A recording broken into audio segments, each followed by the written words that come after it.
Hello, ladies and gentlemen. Welcome to the Irv Homer Show. Viewers around the world, and I say that in all honesty, in light of all the email we receive from all over the world.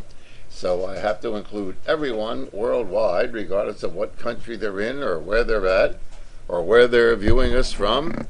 But the fact of the matter is, we are happy to be here, broadcasting from irvhomer.com. And if you want to check my website, you may at www.irvhomer.com. You can email me, as many folks do, at evilerv@irvhomer.com. The program is rapidly developing. Each program shows an increase of audience, not only viewing, but going to the archive, and all the programs are on the archive, and also from the chat room that we have. And if you have any questions or comments that you would like to make, please feel free to get on the chat room so we can get you all in. It is Monday, September the 8th, 2008, and it is 6 o'clock Eastern Daylight Saving Time. I don't know how much longer we're going to have Daylight Saving Time, but it is still Daylight Saving Time. We're going to cover some things tonight that I think you may find interesting. First, let me tell you that on Wednesday of this week, which will be the 10th, our guest will be Big Bear, otherwise known as Paul Swanger. Paul has his own program called The Party Continues. He's a former Philadelphia police officer, a former professional wrestler, a singer, and a man of many talents. And I will tell you this, he's also a man of many height. He's like sitting here, he will be like here, while I am down here. So Paul Big Bear will be my guest on Wednesday. And on Friday, John DePremio, an old friend, Citizens for Common Sense, the founder, will also be my guest. And John will bring you up to date on some of the things that are going on in the state of Pennsylvania, things that you should be concerned about, and also bring you some information on consumer fraud. So they are the two guests we have planned for this week. We have other guests scheduled for next week. We'll tell you about them on Friday. Once again, the program is broadcast from irvhomer.com, brought to you through the technical skills of RGH Computer Services for all your computer needs. And I'll tell you, a lot of folks have trouble with their computers, so you just give them a call at 215-322-8685. 215-322-8685. They'll either answer your questions over the phone or are willing to come out to your place of business, to your home, and service your computers. And as I said, any sponsors that we have on the program are sponsors that I have checked out personally. Make sure that our folks receive the best of service and the best of prices. On my website, ladies and gentlemen, I have added this article, this explanation, which is difficult for you to see, I know, but it is the Electoral College. And many folks are still confused about what the Electoral College is. Well, there are 5 questions here that they answer. Number one, what is the Electoral College? Do we really vote for the candidate of our choice, or do the electors vote, taking that power away from we the voters? It's answered in the first question. Well, how are these electors chosen? Also, we'll explain to you how the electors are chosen. Number 3, the election of president and vice president. How's that done? That's question number 3. In the case of no majority, what happens then? That's explained in question number 4. And number 5, it's winner take all.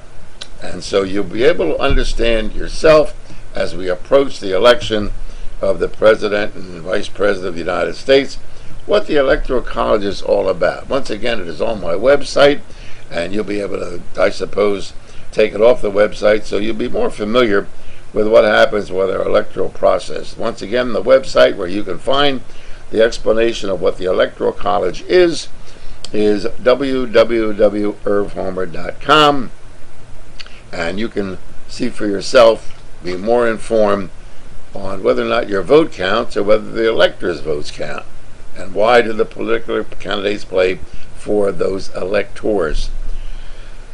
My position, once again, for those of you that don't know, I am not an advocate of either party. I am not a bloviator that has been beating the drum for the Democrats or the Republicans for these many years. I close the curtain behind me when I vote so that you don't know who I'm going to vote for. I think it is totally irresponsible, and the deterioration of radio and television that moderators, news people speak out in a bias toward any particular political party, whether it be Democrat or Republican, whether it be the present administration or future administrations or past administrations. I think it's an abomination and it's not fair. But be that as it may, I still maintain a certain amount of secrecy on my vote. And if this continues, I see no reason to have closed curtains in the voting booth. It is perfectly obvious that many people in my business have no problem doing prejudice programming, hanging up on callers with a different point of view, arguing arguments that are not valid, and presenting a point of view over and over and over and over again that, in my opinion, is not fair, and it is not what radio and television was designed to do. It was to present both sides of all stories and let you make the determination, unless sometimes you will see on the networks commentary. And then you know that that's the comment of the individual. Years ago, you had an editorial board on radio stations, an editorial board on newspapers. And that was the opinion of the editorial board. Wasn't necessarily the opinion of the writer, wasn't necessarily the opinion of the person on radio or television, but there was an editorial board. Now, I remember many years ago, before I got into radio, when my dear friend Bernie Herman was on WCAU radio, and he was constantly quoting what the editorial board of WCAU radio, who they suggested and who they were prejudiced toward. And I called Bernie and I said, I'm really not interested in what the editorial board of WCAU radio is, since I don't know who they are. But I'm interested in you, Bernie. Who are you supporting? And in true professional broadcasting that Bernie was, a professional broadcaster, said to me over the air, it is not my position to sit behind this microphone and lead anybody by the hand on who I am going to vote for. And folks, I think that's the right way to go. Don't you? Don't you think that we who control the microphone or control the television camera should present all points of view from all candidates, both good and bad, and then let you make a determination as to who you're going to vote for? And I just find this whole broadcast media today an abomination of constant bickering and constant prejudice, and day after day after day after day beating the drum for a particular political party or a particular political candidate. And it just isn't fair to me as a broadcaster to see the deterioration of an industry that at one time I had a lot of respect for. Unfortunately, I don't have that respect for the industry today. And so my son, RGH Computer Services, put this little format together so that I can provide some type of understanding to you folks out there exactly what this is all about, how to vote, what the Electoral College is.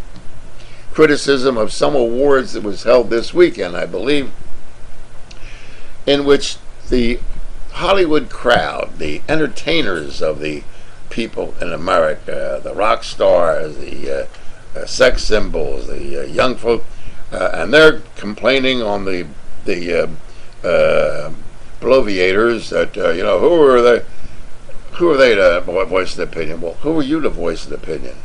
You do it on a daily basis.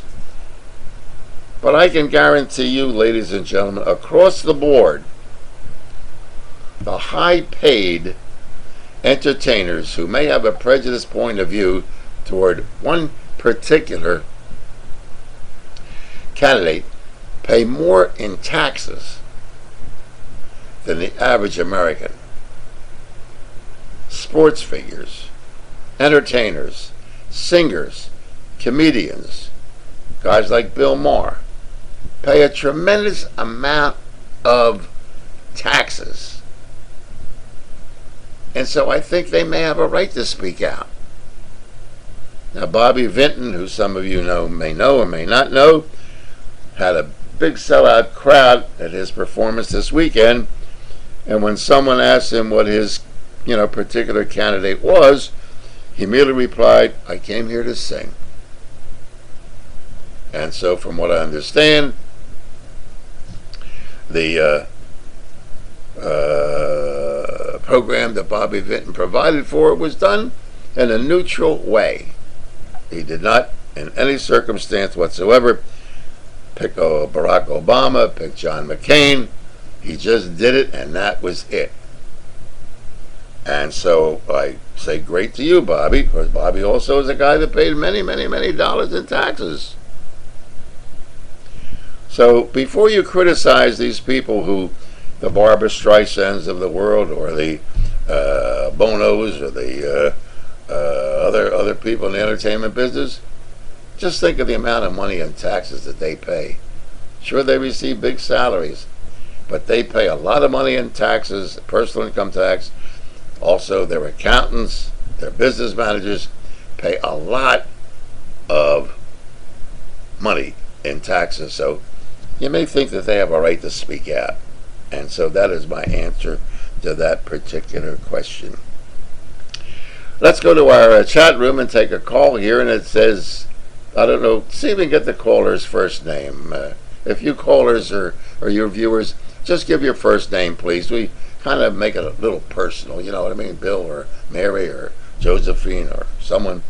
The first question on our chat room is, Irv, what are your opinions on 9/11's official theory versus other theories? Well, the official statement, I don't think, is a theory. They claim that that's what happened, that those buildings collapsed the way they did. And so that's the official story, and we're stuck with it. There are many theories of mine in which the truth, ladies and gentlemen, probably will be known maybe in about 75 years. You must remember there were sequestered information on the Kennedy assassination. There was sequestered information on the Martin Luther King assassination, 75 years for, I think, Martin Luther King, 50 years for John F. Kennedy's assassination. And many of the things that we should know are not known in some of these situations. So I'm holding open the entire theory of the 9/11 conspiracy. However, ladies and gentlemen, I still don't know whether it's a theory or it's just my conclusion on 9/11, which we will be celebrating in 3 days from today, on the 11th, and I think that's Thursday, if I'm not mistaken. Say Monday, 9, 10, yeah, Thursday's the 11th. But I still am not convinced by any stretch of the imagination that Saudi Arabia, state-sponsored terrorism of Al-Qaeda, did not and is not the culprit in the 9/11 disaster. When you put all the pieces together, of the 19 terrorists, 15 were Saudis. They weren't Iraqis. They weren't Afghans. They were they were Saudi Arabians. And why would 15 Saudi Arabians who have an allegiance to Saudi Arabia want to kill 3,000 American people in the World Trade Center, and then we go after Saddam Hussein as leading the conspiracy in Iraq? And as I've said many times, if you want to find out about Saddam Hussein, check before Desert Storm 1, not Operation Freedom, which is the present conflict, and get the interview of April Glaspie, who was the ambassador to Iraq, speaking to Saddam Hussein. I have it here in my desk drawer, and my frustration level just runs rampant when I read it over and over again, where she confronted Saddam Hussein, and she told Saddam Hussein in no uncertain terms, "We are not interested in what you do to Kuwait." It's in her own testimony. in interviews that she conducted with the British press, with comments that she made to other journalists. However, it is obvious from the testimony that I also have on my desk that when April Glaspie testified before the United States Senate, she lied through her teeth. And if there is a conspiracy, my dear viewer, why hasn't this woman, since 9/11 of '01, never been interviewed by Limbaugh, Hannity, Medved, any of the bloviators, and has never been interviewed by the mainstream press that they're always criticizing? Our government sequestered April Glaspie, the ambassador to Iraq, and hid her someplace,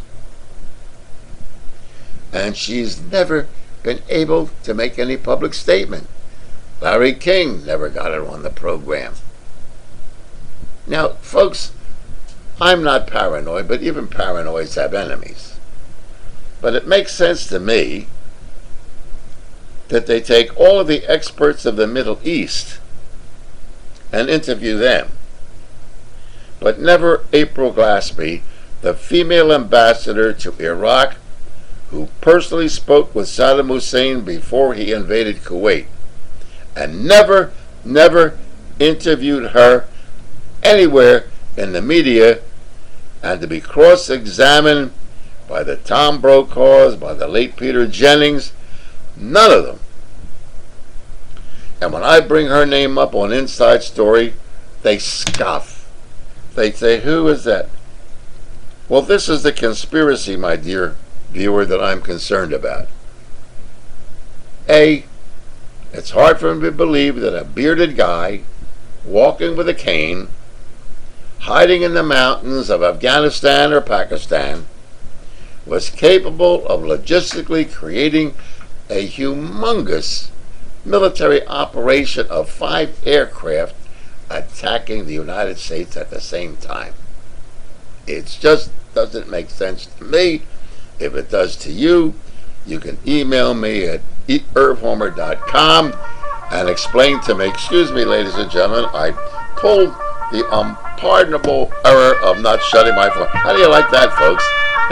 Is that a wake-up call, or is that a wake-up call?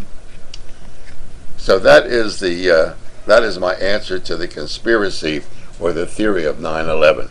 Until such time April Glaspie is interviewed across the networks or by the bloviators, until such time as Cozen and O'Connor, the law firm, who is suing Saudi Arabia, and I am convinced that they've got the evidence to prove that Saudi Arabia was state sponsors of 9/11.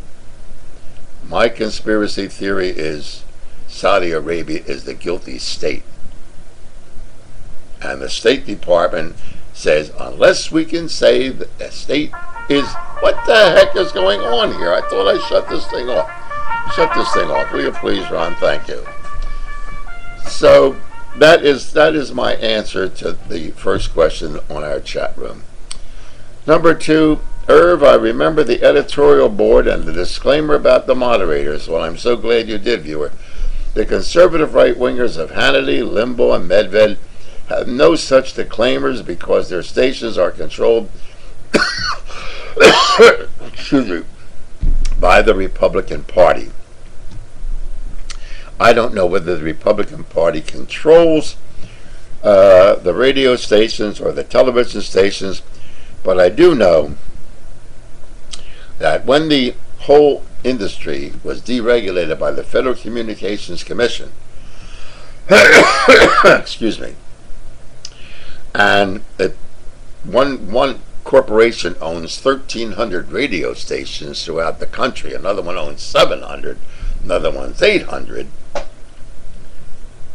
they're going to kiss the behinds of the majority of the FCC commissioners, which are made up of 5 members, 3 of whom are Republicans. You must also remember, for those of you that don't, but Michael Powell, Republican, the son of former Secretary of State Colin Powell, was the head of the Federal Communications Commission at the time of the deregulation. Now, if that were to occur in the Soviet Union, or in China, or in North Korea, you would say, well, it's understandable. The son of the Secretary of State is the moving force of the broadcast and television industry in Korea, so you understand why. Nobody ever made any mention of it except me. Would there be a conflict of interest with his father being the head of the Secretary of State under the Bush administration? And he's going to criticize his father? Or the administration that selected his father, Colin Powell? Who made that general go before the United Nations and lie about the weapons of mass destruction, when Colin Powell knew that those trucks did not contain weapons of mass destruction. So think about it. Just use common sense. Dictates, A, that Saudi Arabia was the conspirators of 9/11, and 2, that the radio station owners of 1,300 radio stations, and they say competition is good. You've heard that. We need competition in America. Well, when they deregulated radio stations, they gobbled them up. Some of these, Clear Channel, Evergreen, they grabbed up 1,300, 800 radio stations, 6 and 7 television stations in one market, newspapers, magazines, newsletters, and have the audacity to tell me that there isn't a conspiracy among the right wing who got paid off by the deregulation of the broadcast industry, that they're kissing the behind of the golden calf that gave them ownership to the degree it is today. And if you hear the bloviators on the right, they want to install the fairness doctrine. Well, is it fair that in Philadelphia, one of the biggest markets in radio, for 12 hours a day, 5 days a week, I have to hear right-wing conservative radio supporting the Bush administration and John McCain and Sarah Palin? That's fair? Oh, but the Laura Ingrams, they panic about the fairness doctrine. And Medved, he's concerned about the fairness doctrine. All concerned about the fairness doctrine. Well, fellas and girls, if you knew that you were a fair broadcaster, you wouldn't worry about the fairness doctrine, would you? I broadcast under the fairness doctrine. I think I'm one of the few broadcasters still alive who was required to broadcast under the fairness doctrine. I had no trouble with it. So what is your problem, Limbaugh, Hannity, Medved, Ingram? What's your problem with the fairness doctrine? Oh, sure, it may need refining, may need a little edges taken off it. So that's the thing that boggles my mind, ladies and gentlemen. Number 3, Irv, did you know that if it is true that George H.W. Bush Sr. had lunch with bin Laden's brother and armed bin Laden's family, Saudis, the day before 9/11, signed Rick? Yes, George H.W. Bush Sr. had lunch with bin Laden's brother, and the bin Laden family are one of the richest families in Saudi Arabia. Osama bin Laden's income is recognized to be in the neighborhood of about $300 million a year from the bin Laden family. The Bush family is very friendly with the bin Laden family in Saudi Arabia, as they're very friendly with the Saudi potentates. However, there's always the disclaimer that Osama bin Laden was the renegade, the guy, the maverick of the bin Laden family, and they don't really recognize him, and he's an outcast, etc., and so forth and so on. Fact of the matter is, he still receives between $200 and $300 million a year, as an income which supports the terrorism that he pays the local Al-Qaeda forces in Pakistan and in Afghanistan. And also, you don't need Iran to give Al-Qaeda money. Osama, through his family in Saudi Arabia, finances Al-Qaeda.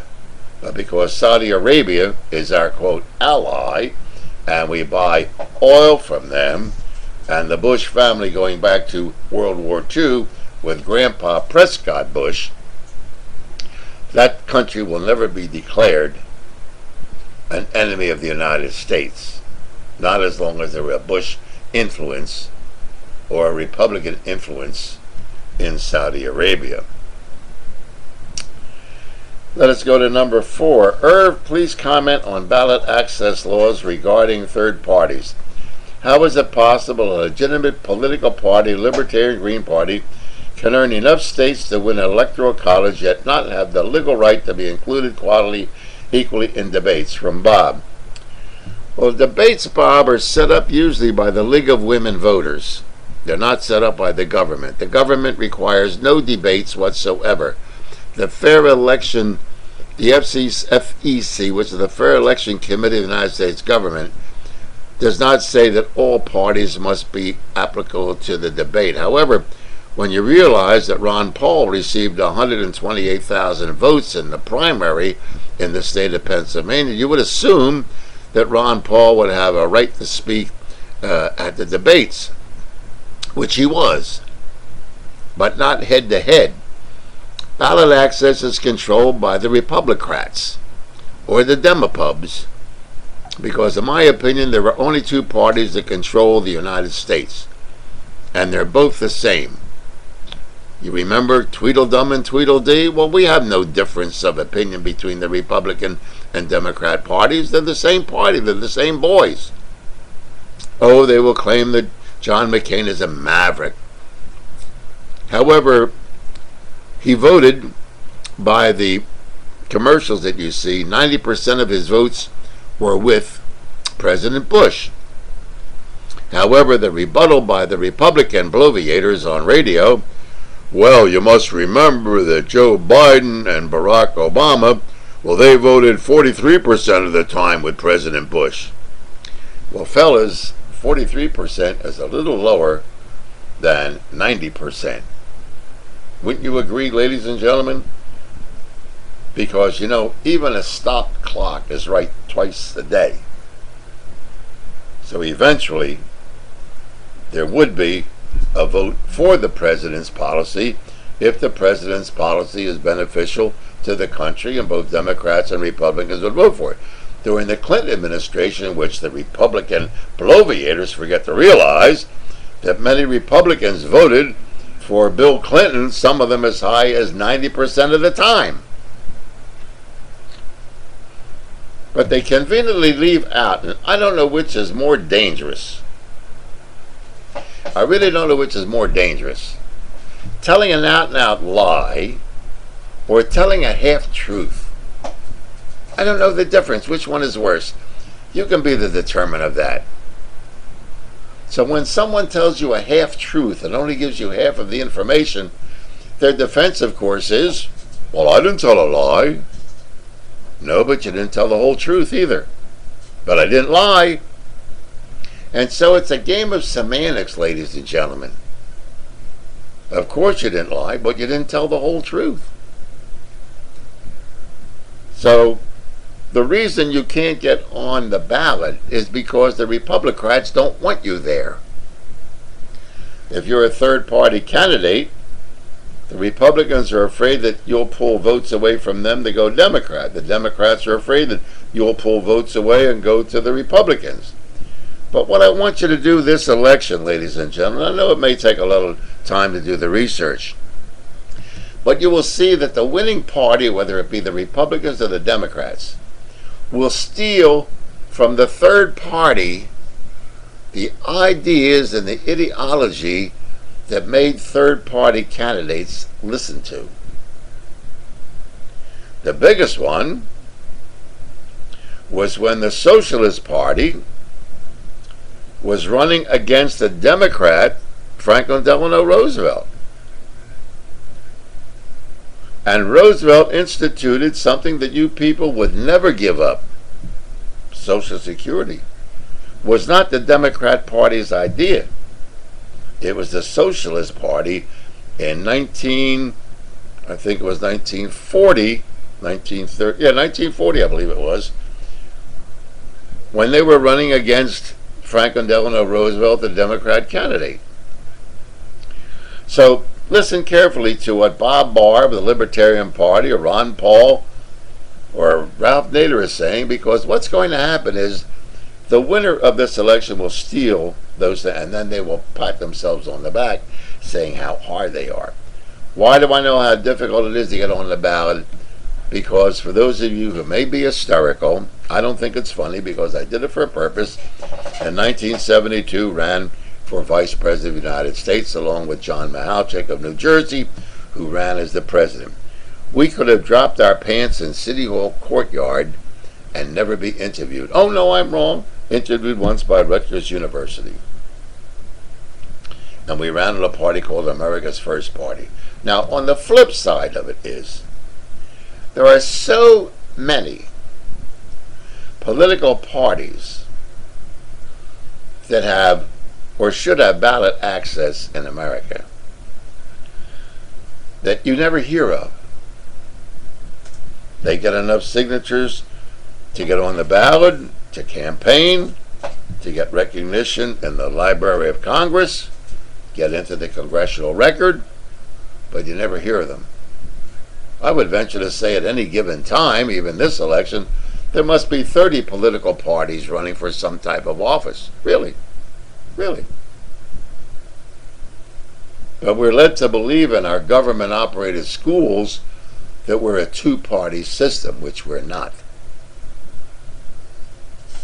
So ballot access is controlled by the Republicrats and the Demopubs. They're controlled, and it is extremely difficult unless you have a lot of money like Ross Perot, who managed to get on the ballot in 48 states, I think, with billions of dollars of his own money and get 17% of the vote. Question number 5 on our chat room is, hi Irv, what are your thoughts on the Patriot Act, enemy combatants, and do you feel the Constitution has been further eliminated by these acts? Thanks, Susie. In my opinion, any type of legislation that is in violation of the Constitution, Susie, is illegal and unconstitutional unless there is a state of emergency or an open declaration of war by the Congress after the President of the United States asks for a declaration of war, or can convince the Congress, the President can convince the Congress that we are in a dire straits of emergency and can implement the FEMA Act. But the President must go to the Senate in prepared statements and convince the United States Senate, which has the power to declare war, not the President, and convince them that we are in an act of war, that there is a national emergency, and ask for presidential executive power to implement some of these things that have been passed. But until such time as that is done, and I know that everybody believes the Patriot Act is going to make us safer and that enemy combatants, we have to get these enemies, no question about it. But if terrorism, as explained by the conservative bloviators and supported by many Democrat liberals, is that much of a threat to the United States, should there be a fear by the President of the United States to convince the people of this country that we are in a crisis against terrorism, and that certain pieces of legislation or executive orders could be implemented to be reviewed every 90 days, every 20 days, every 50 days, every month, that as long as he can prove that that crisis is still alive and well, then those executive orders will stay in place. But I don't want, unless the President and the Senate of the United States can convince me that this worldwide terrorism never existed before 9/11. It's existed since America was founded. Terrorism is alive and well in Northern Ireland. Terrorism is alive and well in Africa. Terrorism is alive and well in Central and South America. The only place I don't think there's any terrorism is in Alaska, unless two moose go at it once in a while. So I am against the Patriot Act. I'm against Guantanamo Bay. I'm against the fact that we've taken people that we don't know they're guilty, have no charges against them, but we think they may be, and send them to foreign governments to be incarcerated in their prisons and be tortured without some type of declaration of emergency. Yes, I'm not a fool. I know there are terrorists out there. Yes, I know that our ports are vulnerable because we don't inspect that many containers. I know all those things. I know of cases. I'll tell you one case in particular. They've discovered a couple years ago that one of the plans was to fill soda water bottles with acid that made it look like soda, and you can get a soda today, but you can inject it with a hypodermic needle on an airplane and blow the thing up. They were using batteries for your cell phone, not for your cell phone, but batteries for your flashlight, or batteries for your radio, and those batteries were hollow. There was acid in there that would eat through the skin of an airplane. While it's at 10, 20,000 feet, the plane would blow up because of the influx of the low pressure air outside. So terrorism is alive and well, and I'm not a fool to think that at any minute, at any given time, we could be attacked, as other countries have. Spain and Madrid had the subway tragedy. London had the subway tragedy. We had 9/11. Indonesia always has some type of thing going up there. But I want it to be known, as I'm watching the Eagles yesterday, or the Phillies yesterday playing a split doubleheader, that there's an emergency and a crisis. And at that point, the President, with the consent of the Congress, can invoke these things. Up until then, I am vitally opposed to the Patriot Act, enemy combatants, monitoring and listening on my cell phone, going into libraries to see what books I'm reading, and the bloviators who have no respect for the Constitution of the United States. And you've heard it, I'm sure maybe some of you have used it. Well, if you're not afraid of anything, why would you be afraid of what the government's doing? You people frighten me. Those kind of people frighten the hell out of me. I don't know about you, but they frighten me. Question number 6 on our chat room, and you can get on our chat room. Irv, do you ever listen to Alex Jones, and what do you think of him? Bill from Northeast Philadelphia. Alex is a brilliant broadcaster, and Alex has a lot of stuff that he reveals, as I did in my career over the years. The problem with Alex is sometimes, and you have to listen carefully, that his opinion people believe is fact. And Alex is a brilliant linguist. However, sometimes it's difficult, unless you listen carefully to him, where he is extrapolating into opinion from fact. But he doesn't lie to anybody, because he lets you know that that's his opinion. He will stop revealing something and then say, but I think. And people forget the 3 words, I think, or in my opinion. But Alex is good listening. He's come up with an awful lot of information, the same as Drudge did. And whatever happened to Matt Drudge? Whatever happened to Matt Drudge, whose claim to fame was the spot on the blue dress? Haven't heard from poor Matt for years. Hi, Irv. I'm Mary from Lenai, Pennsylvania. Can you tell us why is religion so much talk about in this election, and what part does it play in getting us to go left or right? Thanks. Mary from Lenai, it is because people need a crutch to support either their ignorance or the belief. And apparently people who have no religion are immoral people. People who have no religion or question religion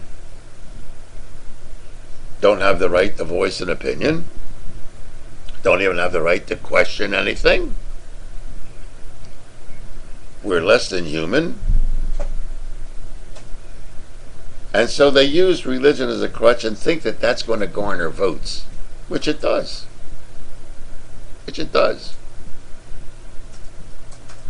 But our founding fathers in the Declaration of Independence and the Constitution of the United States were very clear that religion should not be an instrumental part of the political system or the secular life of the United States.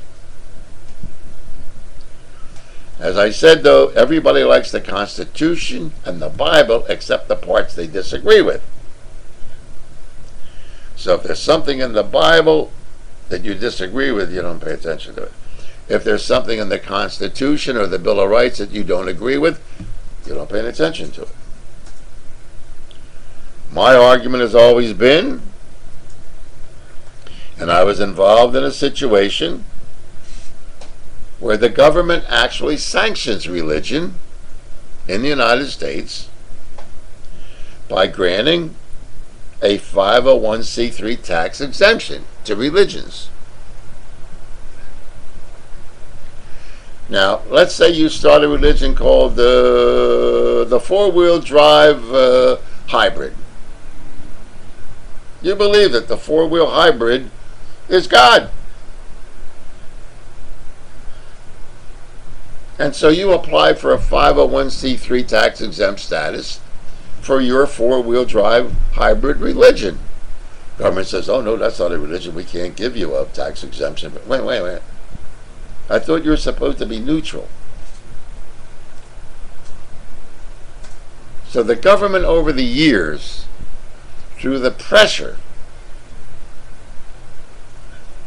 of preachers, rabbis, ministers, priests, churches, have forced the United States to adopt religion as a basis of being an American.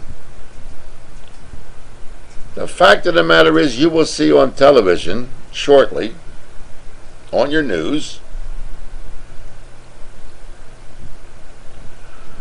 2 weeks before Sarah was selected to be the vice presidential candidate, she stood in her church.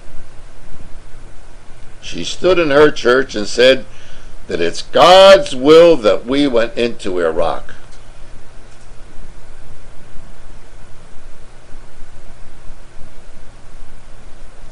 That's her quote. You will see her on television. It's not a fake television. It is her. But while they're talking about Obama and his relationship with Reverend Wright, you're going to start seeing Sarah speaking from the pulpit of her church in Wasilla, Alaska, and comments made by her pastor. And if you think Wright was a little bit radical, wait till you hear some of the speakings of her pastor. And the right-wing bloviators who support John McCain are going to be the first ones that jump up and down and say, oh, they're picking on her because she's a woman.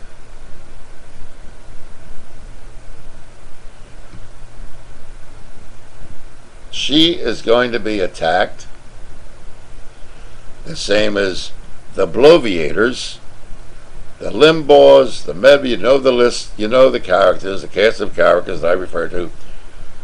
They find nothing wrong, ladies and gentlemen, and many people on the right. That's why I should be on Air America as a liberal, not Al Franken. But do the right-wing bloviators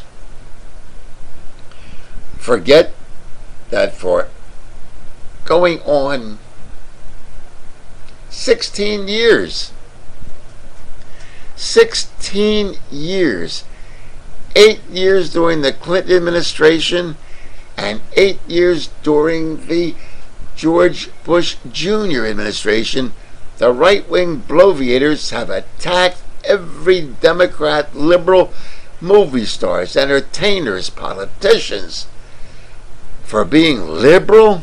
Do they forget the attack, the vicious attacks, the feminazis who believed in the Equal Rights Amendment that Limbaugh used to talk about? 8 years of the Clinton administration, it was Clinton bashing on a daily basis. It was a Hillary bashing. It was a Vince Foster bashing. It was a Lanny Davis bashing. It was a Robert Reich bashing. Any way that the right-wing bloviators could attack the liberal Democrat Party. And 8 years under the George W. Bush administration, they forgot. They forget. No, we're attacking the vice presidential candidate of the Republican Party. She's only been selected for 2 weeks.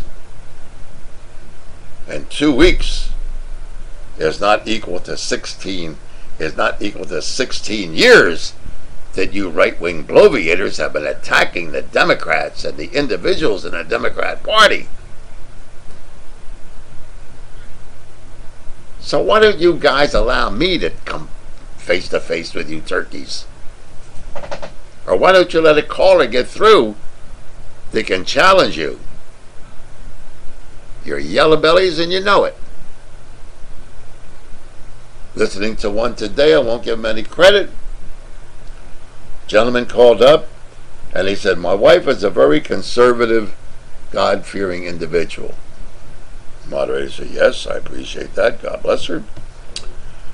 However, she has a problem with the pregnancy of Bristol, the young lady, the unmarried daughter of the vice presidential candidate. And she can't reconcile it. And you know what his answer was? Because I brought this up on the last program out about legitimizing teenage pregnancy out of wedlock. His answer was, instead of saying, I agree with your moral wife, I agree that it's a problem. Well, it happens in every family. This two-bit pimp bloviator on the right, who was one of the biggest critics of teenage pregnancy and irresponsible sex, when his particular bias is not attacked, but asked the question. Well, it happens in all the families, and you can't hold the family responsible. Well, you bum, as long as your broadcasting career, which is 16 years on syndicated radio, have attacked every teenage pregnant girl in the country, suddenly when your candidate's daughter is knocked up out of wedlock, well, it happens in many, many families, and we really can't. And so the caller then said, well, why did she take her and parade her out front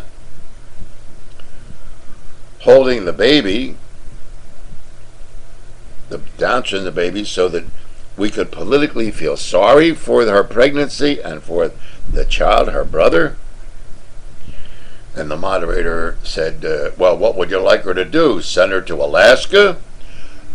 My answer to that bloviator, in case you were listening to him this afternoon, do the same thing that Vice President Cheney did with his gay daughter. Hide her. Remember Vice President Cheney's daughter, Mary? Did he bring her out the day that he was nominated to be the vice presidential candidate? Did he parade her in front of everybody and say, here's my gay daughter? Did she appear at rallies with him? No. When someone found out that he had a gay daughter, he was then forced to reveal that Mary was gay or was a lesbian. But once she aired herself, she disappeared. No one said,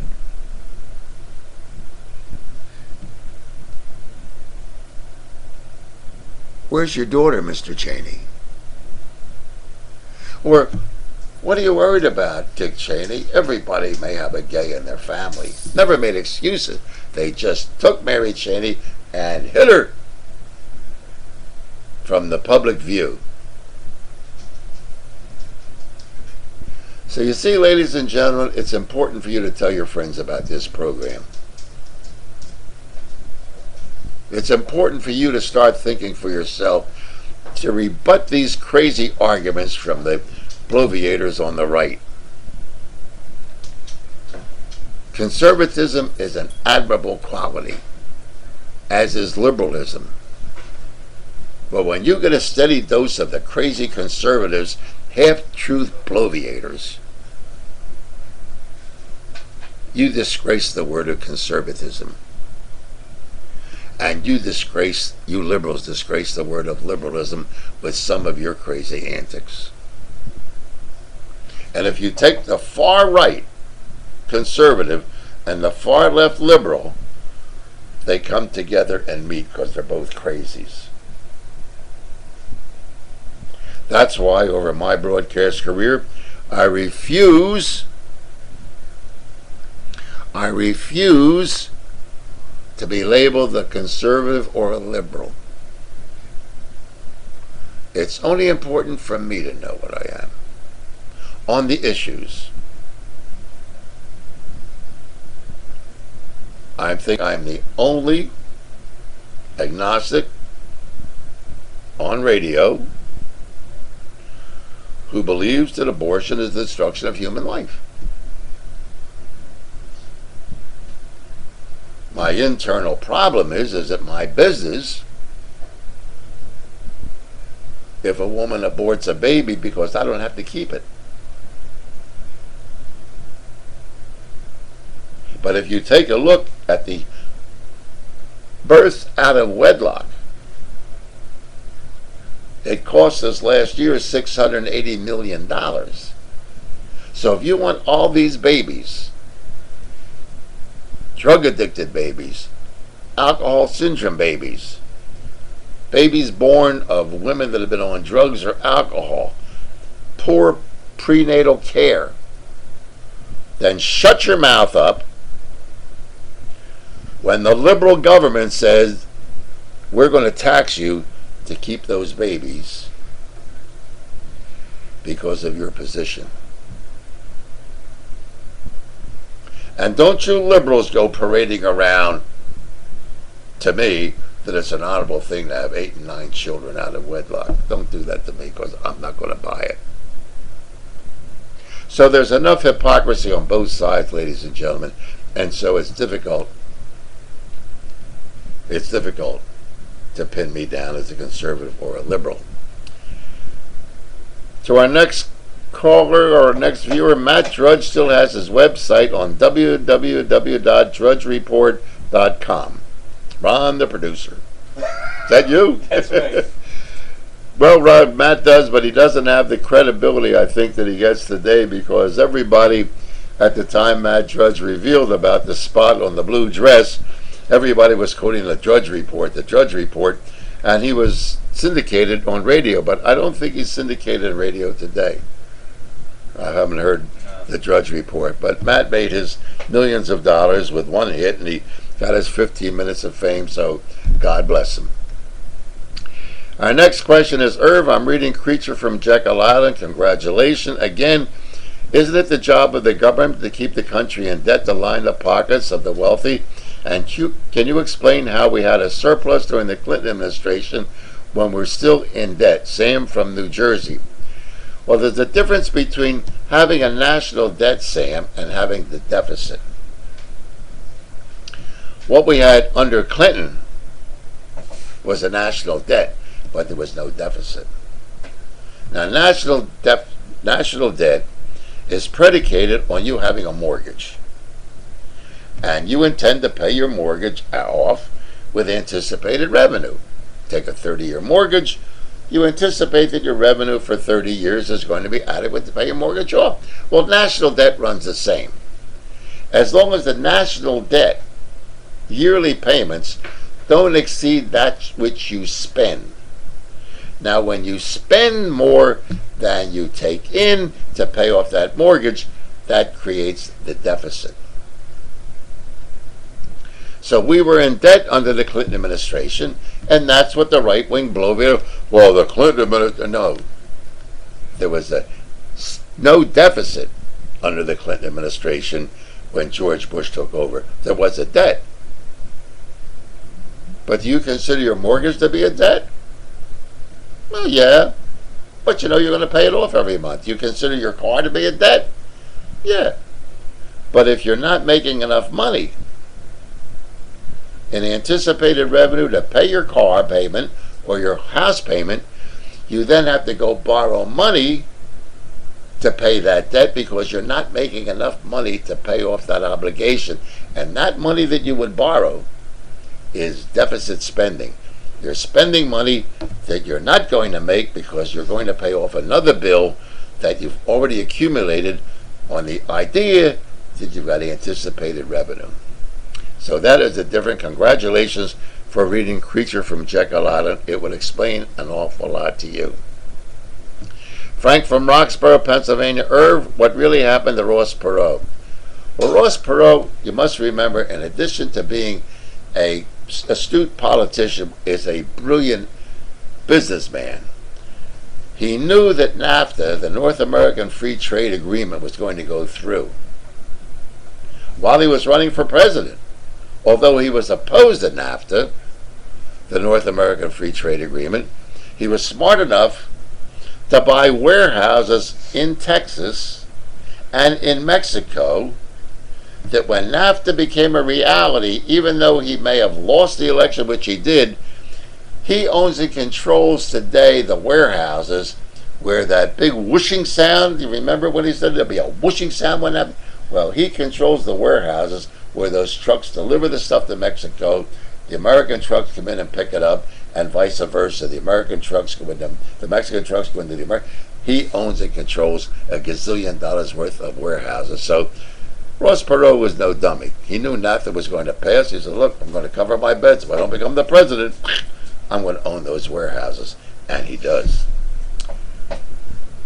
Our next question, Ron Paul was the first candidate I ever sent any money to. What do you think of Ron Paul and him being ignored by mainstream media? Thank again, Susie from Hilltown. I've donated money to Ron Paul, to Harry Brown of the Libertarian Party. I spoke on behalf of the Libertarian Party all over the Delaware Valley and was instrumental, me and Raleigh James, I would say, my colleague on WWDB. We were the strongest advocates for the Libertarian Party in the state of Pennsylvania. We received all kinds of awards and accolades. I do believe that the Libertarian Party is the only party that makes any sense. We're referred to as crazy people. All great people have been called crazy. Some bad people have been called crazy. Hitler was called crazy. Hitler managed to kill 55 billion people. Ho Chi Minh was supposed to be crazy. Jesus was supposed to be crazy. No, I'm not equating Jesus with Hitler, but crazy people, for some reason or other, move to the forefront. Eventually, if we don't adopt more policies of the Libertarian Party, this country will be a banana republic. So don't pay any attention to what the bloviators or the Republicrats or the demo pubs tell you about the Libertarian Party. Read about libertarianism. You'll see it's the closest thing to the Constitution of the United States. And our last question for today on our chat room, Irv, do you think the mainstream media and the New York Times are fair to Republicans? No, I don't think they're fair to anybody. They're fair to their advertisers and to their subscribers. News, ladies and gentlemen, whether it be the New York Times, the New York Post, the Washington Post, the Philadelphia Inquirer, it's a commodity. The New York Times, as all newspapers are today, are in a bind. There is no law that says newspapers, periodicals, or the printed word has to be fair to anybody. They're not licensed to be fair. So if they are not fair to the Republicans, is there anything you can do about it? But if you're a licensed radio station or a television station, you have an obligation as the caretaker of that frequency to present fair and balanced programming, because you are licensed. The New York Times is not licensed for anything. The New York Times will print what's fair to Republicans, what's unfair to Republicans. You can't do anything about it. Apparently, they subscribe to their readers that that's what they want to hear. And what is fairness?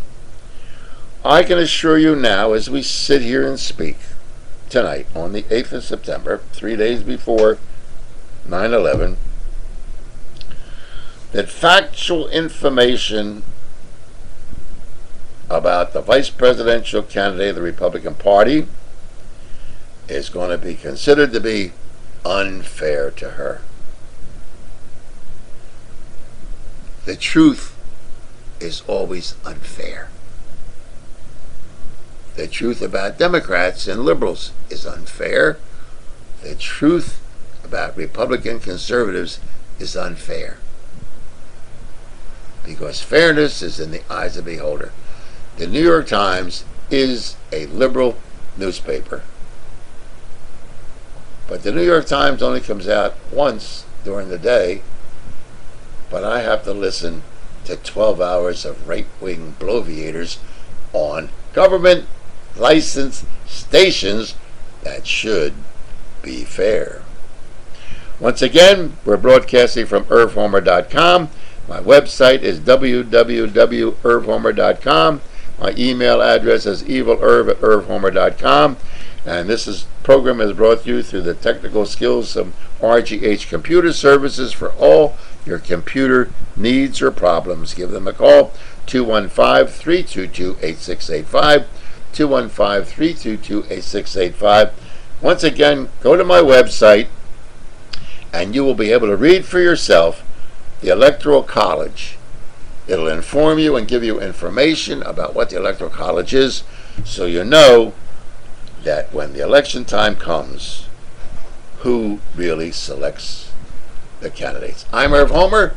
Until Wednesday, when Big Bear will be our guest, because, as Big Bear says, the party continues. See you then.